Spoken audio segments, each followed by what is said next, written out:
How to replace a toilet fill valve. First thing you're going to do is we're actually going to remove the lid to the tank.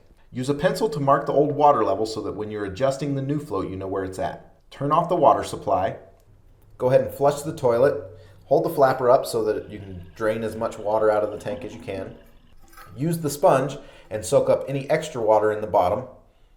Next, we're going to be underneath the toilet and loosen the nut that's on the bottom of the fill valve.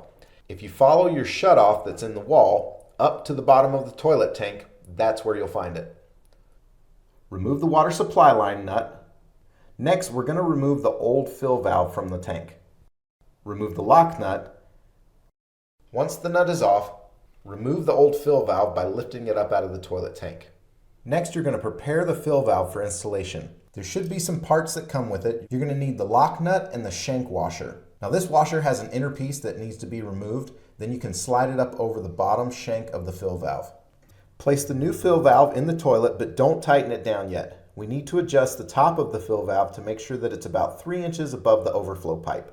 This will help to make sure that it works properly. If you have a shallow tank or a deep tank, you may need to adjust the height of the fill valve by loosening the lock ring and raising or lowering the fill valve.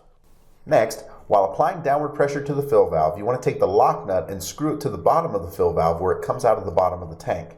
Tighten the lock nut as much as you can with your hands, then take a pair of pliers and make it snug. Give it an extra quarter turn.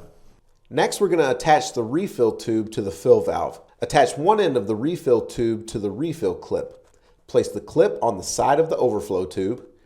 Now, you don't need excess tubing, so measure how much you're going to need and then cut if necessary. Attach the other end of the tube to the nipple on the side of the fill valve with a slight arc. Next, we're going to reattach the water supply.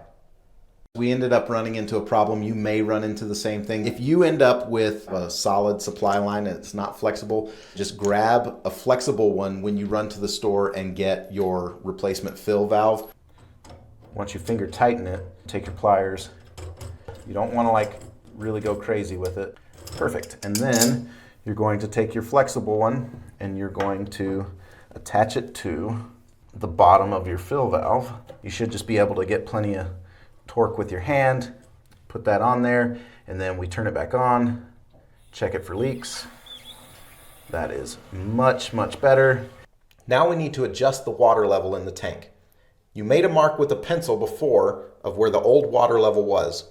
If the water comes up and it's at that level, you should be good. But if you need to make it go up or down from that, you'll find an adjustment screw on the fill valve.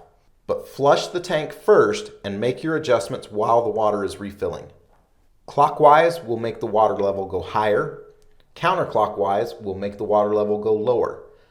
Then just put the lid back on the tank and you're all done. Have a great day. Thanks for watching.